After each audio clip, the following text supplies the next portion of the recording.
চৰাইদেউ জিলা চিকিৎসালয়ত পোষ্টমৰ্টেম সেৱা আৰম্ভ।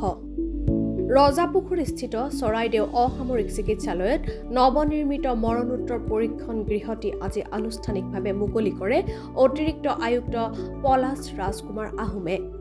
এই উপলক্ষে আয়োজিত অনুষ্ঠানত অতিৰিক্ত আয়ুক্ত সোণকৃষ্ণা ঘৰফলীয়া, চৰাইদেউ জিলাৰ স্বাস্থ্য বিভাগৰ যুটীয়া সঞ্চালক ডাক্তৰ ভূপেন্দ্ৰ কুমাৰ দাস আদি উপস্থিত থাকে।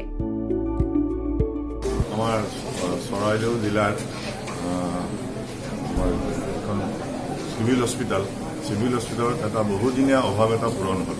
কাৰণ ইয়াৰে আমি আগতে যিটো পোষ্টমৰ্টেম কৰাৰ কাৰণে আমি ইয়াৰ পৰা ডেড বডিবোৰ আমাৰ ডিষ্ট্ৰিক্টৰ শিৱসাগৰ ডিষ্ট্ৰিক্টলৈ গৈছিলে আৰু শিৱসাগৰ ডিষ্ট্ৰিক্টলৈ যাবলগীয়া হোৱাৰ কাৰণে আমাৰ ইয়াৰে যিখিনি হেৰি কৰিবলগীয়া হৈছিলে প্ৰচেষ্টা, সেইখিনি যথেষ্টখিনি আমাৰ কষ্ট কৰিবলগীয়া হৈছিলে।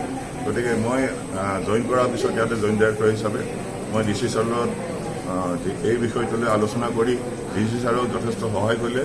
গতিকে আমাৰ জিলা প্ৰশাসনৰ উদ্যোগত আৰু আমাৰ জিলা স্বাস্থ্য সংস্থাৰ সহযোগত আজি আমি শিৱসাগৰ আপোনাৰ ৰজাপুখুৰী চিভিল হস্পিটেলত পোষ্টমৰ্টেম কৰাৰ কাৰণে আমি এটা প্ৰচেষ্টা যি হাতত লৈছিলোঁ।